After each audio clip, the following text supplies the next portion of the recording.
সরকারি প্রাথমিক বিদ্যালয়ে শিক্ষক নিয়োগের নতুন বিধিমালা জারি করেছে সরকার।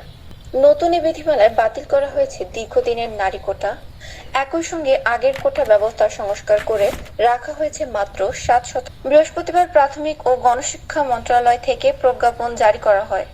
রাষ্ট্রপতির আদেশক্রমে প্রজ্ঞাপনে সই করেন মন্ত্রণালয়ের সচিব আবু তাহের মোহাম্মদ মাসুদ রানা। নতুন বিধিমালা অনুযায়ী প্রাথমিক বিদ্যালয়ে সঙ্গীত এবং শারীরিক শিক্ষা বিষয়ে নতুন পদ সৃষ্টি করা হয়েছে। পাশাপাশি বিজ্ঞান বিষয়ে স্নাতক ডিগ্রিধারীদের জন্য 20% এবং অন্যান্য বিষয়ে স্নাতক ডিগ্রিধারীদের জন্য 80% পদ নির্ধারণ করা হয়েছে।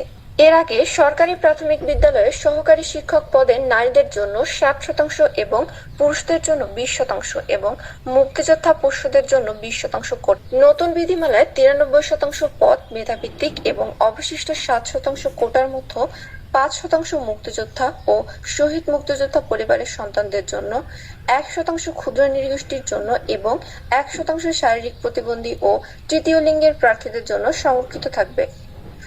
তবে কোটায় যোগ্য প্রার্থী না পাওয়া গেলে শূন্য পদগুলো মেধার ভিত্তিতেই পূরণ করা হবে। সরকারি প্রাথমিক বিদ্যালয়ে শিক্ষক নিয়োগ বিধিমালা 2025 অবিলম্বে কার্যকর হচ্ছে। এর ফলে 2019 সালের বিধিমালা আর বহাল থাকছে না।